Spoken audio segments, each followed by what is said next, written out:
In the world of sports, there are athletes who dominate their era, and then there are legends who forever changed the game itself.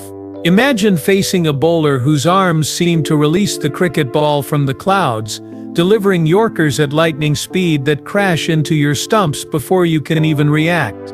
A giant standing 6 feet 8 inches tall nicknamed Big Bird, whose mere shadow on the pitch would strike fear into the hearts of the world's best batsmen. This is the story of Joel Garner, the man who once took 5 wickets for just 4 runs in a World Cup final, a feat so extraordinary it remains unmatched over 4 decades later.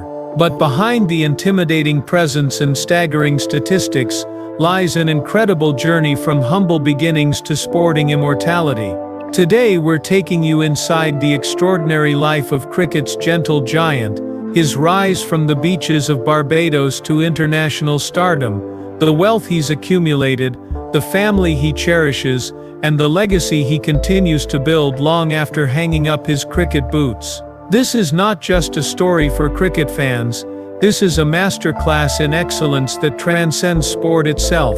Stay with us for the next 25 minutes as we unlock the secrets of Joel Garner's remarkable life, and I promise you'll never look at determination and success the same way again. Welcome back to our channel, where we bring you the untold stories of sporting legends. Today we're diving deep into the life of one of cricket's most towering figures, quite literally, Joel Garner. If you're new here, make sure to hit that subscribe button and notification bell so you never miss our weekly uploads featuring extraordinary athletes who changed their sports forever. The year was 1979, the Cricket World Cup final at the iconic Lord's Cricket Ground in London, England versus the West Indies.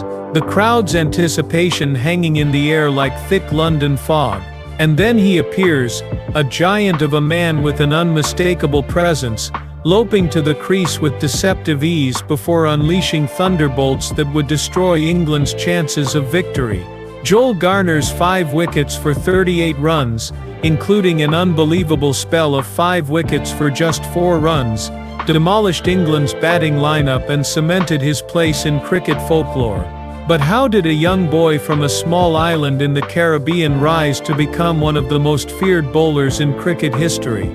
Born on December 16, 1952, in Enterprise, Christchurch, Barbados, Joel Garner's early life was far from privileged. When his parents moved to North America in search of better opportunities, Joel and his brother remained in Barbados, raised by their grandparents. In a nation where cricket wasn't just a sport but a cultural identity, young Joel found his first cricket experiences on the streets and beaches, fashioning makeshift bats and using whatever could be found as a ball. These humble beginnings instilled in him a resourcefulness and determination that would serve him throughout his life.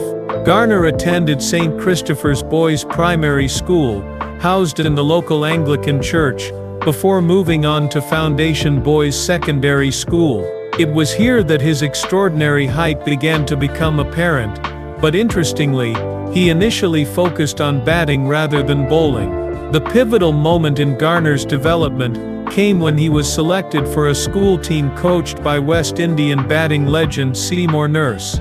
Looking at the towering teenager, Nurse immediately recognized untapped potential and delivered the advice that would change cricket history. "What's a big fellow like you doing batting? You're much too big to be a batsman. With your height, son, you should be bowling fast." Under Nurse's guidance, Garner began to understand how his unusual physical attributes could become his greatest strength. The coaching continued with Barbadian cricket greats Charlie Griffith and Gary Sobers, who refined Garner's natural talents. Griffith was particularly instrumental, teaching Garner his signature swinging yorker and how to use bouncer balls effectively. He also corrected Garner's awkward round-arm double-swing bowling action, molding him into the fearsome bowler he would become. At 18, while continuing to develop his cricket skills, Garner took a job at Cable and Wireless, a telecommunications company. Like many aspiring athletes, He balanced work responsibilities with his sporting passion, playing cricket with colleagues and friends whenever possible. His dedication to improving his game never wavered, and he continued playing club cricket, steadily building his reputation as a formidable fast bowler. The first major breakthrough in Garner's professional career came in 1975, when he was selected to represent Barbados in domestic cricket. His domestic debut came against Trinidad and Tobago, where he immediately made an impact with his hostile pace bowling. Local newspapers began calling him the next big thing in West Indies cricket. His performances caught wider attention, and by 1976, at age 23, he had signed with Littleborough in England's Central Lancashire League. His first season at Littleborough was nothing short of spectacular: 110 wickets at an average of just over 12 runs per wicket. His reputation grew quickly in Lancashire League cricket, with opposition batsmen often visibly nervous when facing him. One local cricket historian described how entire batting lineups would suddenly develop injuries when they learned Garner was playing that weekend. Club attendance records show that match attendance doubled when Garner was scheduled to play, with spectators coming specifically to witness his towering presence and thunderous deliveries. This remarkable achievement didn't go unnoticed in professional circles, and Somerset County Cricket Club quickly secured his services as a replacement for none other than Gary Sobers. Enormous shoes to fill, but Garner was more than ready for the challenge. Garner's impact at Somerset was immediate and profound. In his first match against Australia in 1977, he claimed 6 wickets for 137 runs, contributing to a historic victory for the club. During his time with Somerset from 1977 to 1986, he played in 94 first-class matches and took an impressive 338 wickets. Alongside cricket legends Viv Richards and Ian Botham, Garner helped transform Somerset into a formidable team during what would become the club's golden era. The international stage was calling, and in 1977, Garner made his Test debut for the West Indies against Pakistan at Kensington Oval in his home country of Barbados. Although his selection came partly due to injuries to other bowlers like Michael Holding and Wayne Daniel, Garner seized the opportunity with both hands, taking 4 wickets for 130 runs in his first Test appearance. By the end of the 5-match series, he had claimed 25 wickets, announcing himself as a world-class fast bowler. What followed was one of the most dominant periods in cricket history. Garner became an integral part of the West Indies' fearsome pace attack, joining forces with Michael Holding, Andy Roberts, Colin Croft and later Malcolm Marshall. This collective of fast bowlers terrorized batsmen worldwide and propelled the West Indies to an unprecedented era of success. They didn't lose a Test series for an astounding 15 years. Throughout his Test career spanning from 1977 to 1987, Garner played in 58 matches, taking 259 wickets with 7 5-wicket hauls. His best Test performance came against Australia in 1984, where he claimed 9 wickets for 108 runs. While his Test record was impressive, it was in one-day internationals where Garner truly established himself as a bowling phenomenon. Standing at 6'8", he used his height to deliver steep bouncing deliveries, and almost unplayable Yorkers that would dip viciously under the bat.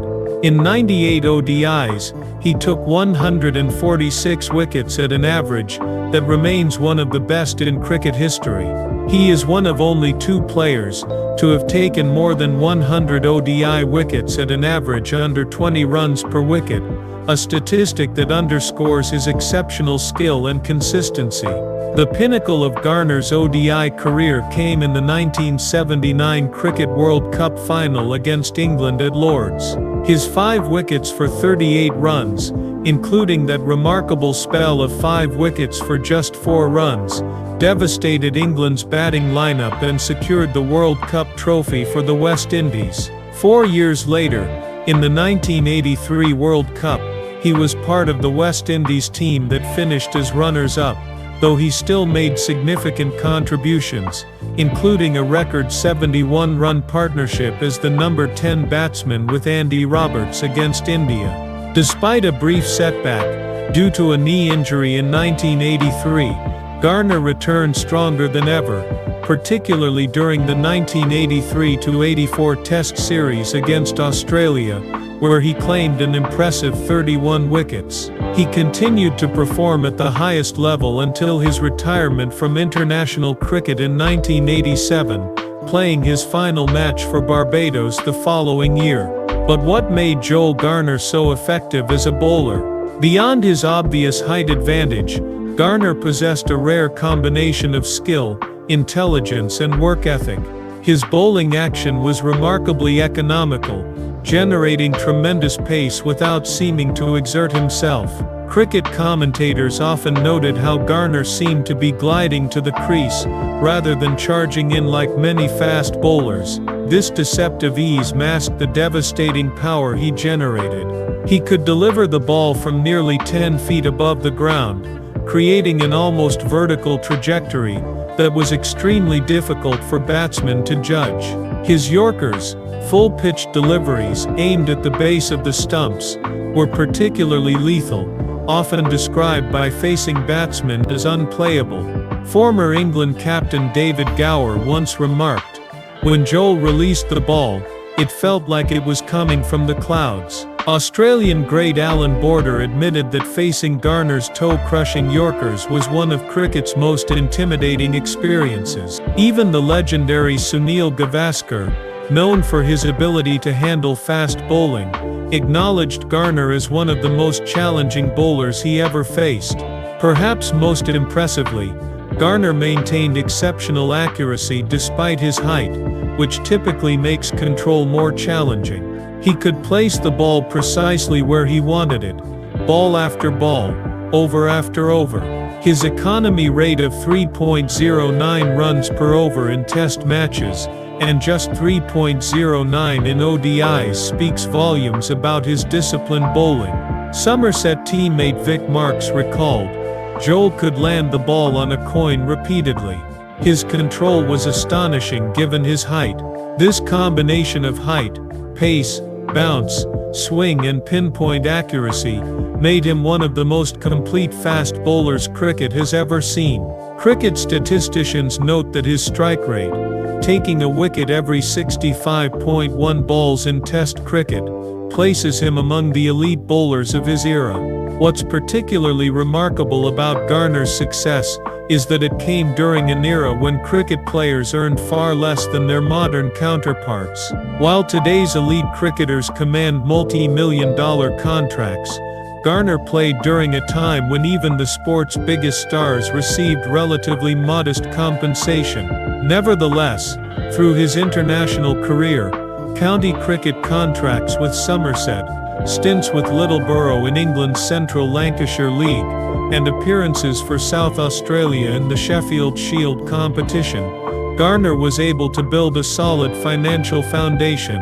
These various playing contracts, combined with performance bonuses and incentives, particularly from his World Cup heroics, contributed to Garner's financial security. After retiring as a player, he continued to earn through various cricket-related roles, maintaining a connection to the game that had made him famous. Today his net worth is estimated between $2 million and $4 million, a testament to his careful management of earnings and continued involvement in cricket administration. Speaking of his post-playing career, Garner has remained deeply connected to the sport he loves. In 2010, he was named interim manager of the West Indies team for their tour of Sri Lanka, joining a reorganized management group under new captain Darren Sammy. He also ventured into cricket administration, running for vice president of the West Indies Cricket Board in 2013, though unsuccessfully. Despite this setback, he continued his leadership role in regional cricket, and served as president of the Barbados Cricket Association as of 2016. He has also worked as a West Indies selector and led the team in Masters tournaments, demonstrating his enduring passion for cricket. Beyond his professional achievements, Garner has built a fulfilling personal life away from the cricket pitch. He has been married for an impressive 38 years, though he and his family have chosen to keep his wife's identity private, never revealing her name publicly. A remarkable feat in today's age of social media and constant exposure. In rare interviews where his personal life is mentioned, friends describe Garner's marriage as rock solid and built on mutual respect and understanding. One cricket colleague noted, "Joel's home life has always been his sanctuary. He guards it fiercely." Garner is also a proud father and grandfather. His daughter lives nearby along with her children, allowing him to play an active role in their lives. Known affectionately as Grandpa Joel, Garner clearly treasures these family connections. During school holidays, he's often spotted at local beaches and parks with his grandchildren, displaying the same patience and gentle guidance that characterized his cricket mentoring. Despite his fame, Garner has maintained a relatively normal family life in Barbados. Neighbors report that he's frequently seen at local markets selecting fresh produce, attending community events, and occasionally joining in impromptu cricket games with neighborhood children, who are sometimes unaware they're playing with a legend. His humility and groundedness are traits frequently mentioned by those who know him personally. As one childhood friend put it, "Fame never changed Joel. He's still the same thoughtful, quiet boy from Enterprise, just with a few more cricket stories to tell." Home for Joel Garner is a spacious 3,500 square foot property in Christchurch, Barbados, not far from where his journey began. This beautiful residence blends Caribbean charm with modern comfort, featuring an open-plan living and dining area that immediately welcomes visitors with its brightness and warmth. The outdoor spaces, surrounded by lush greenery, provide the perfect setting to enjoy the Caribbean breeze and the island's peaceful atmosphere. At the heart of the home is a well-equipped kitchen with modern appliances, complemented by a practical laundry room and a small bathroom for everyday convenience. The thoughtful layout ensures that essential amenities are always within easy reach. The main floor houses 3 comfortable bedrooms, with the master bedroom standing out as a sanctuary of relaxation, complete with a spacious private bathroom. 2 additional bedrooms share a full bathroom, making this level ideal for family living or hosting guests. Perhaps the most striking feature of Garner's property is its outdoor space. Well-maintained gardens surround the home, creating a green haven that feels removed from the bustle of everyday life.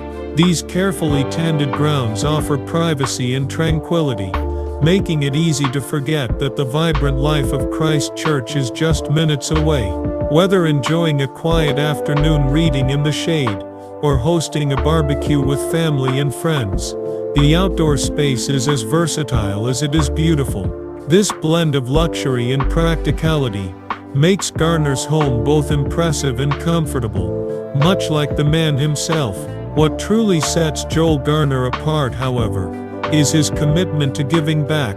In the years since his retirement, he has dedicated significant time and resources to charitable causes, community development, and athlete protection initiatives. Cricket journalist Tony Cozier once wrote, "Garner's impact off the field may ultimately outshine even his remarkable bowling statistics." One of the most meaningful causes Garner has supported is Refuge, the United Kingdom's largest provider of specialized services for women and children escaping domestic abuse. Using his fame to draw attention to the struggles of survivors, Garner has even run the London Marathon in memory of a friend affected by domestic violence. Despite his towering height making long-distance running particularly challenging, Garner completed the 26.2-mile course at age 63, raising over £50,000 for the charity in the process. When asked about the physical difficulty of the marathon,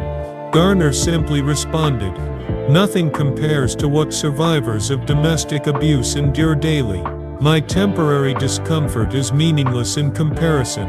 In addition to his work with Refuge, Garner established the Joel Garner Cricket Academy in Barbados in 2006, providing free coaching and cricket equipment to underprivileged youth.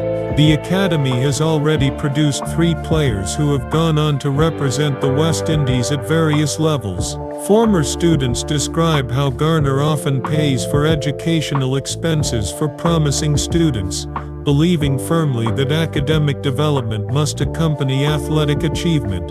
His philanthropic efforts have also extended to disaster relief in the Caribbean.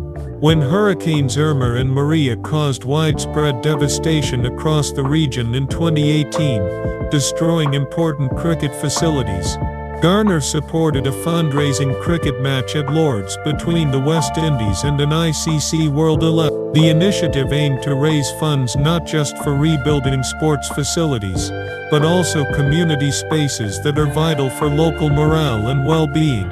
Equally passionate about nurturing the future of West Indies cricket, Garner has remained a steadfast supporter of youth development programs across the Caribbean. He has endorsed and promoted various junior cricket initiatives, providing guidance and coaching to young talented players who dream of following in his footsteps. His involvement goes beyond skill development, focusing also on character building and instilling values that will serve these young athletes throughout their lives. Garner's concern for athletes extends to their long-term health and safety as well.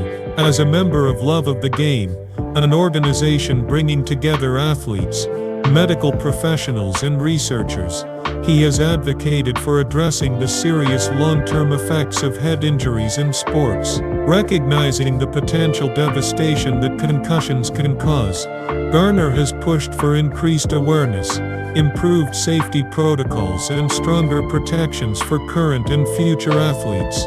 Through these various charitable endeavors, advocacy work and dedication to youth development and safety in sports, Joel Garner continues to be a giant not just in cricket history, but in the lives of countless individuals who benefit from his generosity and leadership. Looking at Joel Garner's journey from a young boy playing cricket on Barbadian beaches, to international superstar and respected elder statesman of the game, several life lessons emerge. First is the importance of recognizing and embracing your unique attributes. What might have been seen as an awkward physical characteristic, his extreme height, became Garner's greatest asset when properly channeled. Second is the value of expert mentorship. The guidance Garner received from established cricketers like Seymour Nurse, Charlie Griffith, and Gary Sobers proved instrumental in his development. Third is the power of persistence and hard work, exemplified by Garner's journey from amateur club cricket to the world stage. And finally, there's the importance of giving back once success has been achieved, as demonstrated by Garner's extensive charitable work. As we reach the end of our exploration into the extraordinary life of Joel Garner, one thing becomes abundantly clear: true greatness transcends statistics and achievements. While Garner's cricket records are remarkable, his lasting impact lies in how he has used his success to uplift others and contribute to causes greater than himself. From the beaches of Barbados to the hallowed grounds of Lord's, from feared bowler to respected humanitarian, Joel Garner's journey reminds us that how we respond to our circumstances ultimately defines who we become. If you've been inspired by Joel Garner's story today, remember that the greatest legacy isn't measured in trophies or records, but in the lives we touch and the positive change we create. I challenge you to think about your own unique strengths. What might seem like a disadvantage could be your greatest asset when viewed from a different perspective. And if you're facing obstacles on your journey, let Garner's perseverance be your inspiration to keep pushing forward. This has been more than just a sports story. It's been a masterclass in using talent, opportunity and success to make a meaningful difference. If you enjoyed this deep dive into Joel Garner's life, Don't keep it to yourself. Smash that like button right now, share this video with someone who needs some inspiration today, and join our community by subscribing to witness more extraordinary stories of sporting legends who changed the game forever. Hit the notification bell so you'll be the first to know when our next video drops. And tell us in the comments below, which sporting legend would you like us to feature next? Remember, greatness isn't just about how high you rise, it's about how many others you lift along the way. Until next time, keep striving for your own version of greatness. This is only goodbye for now. We'll see you in our next video.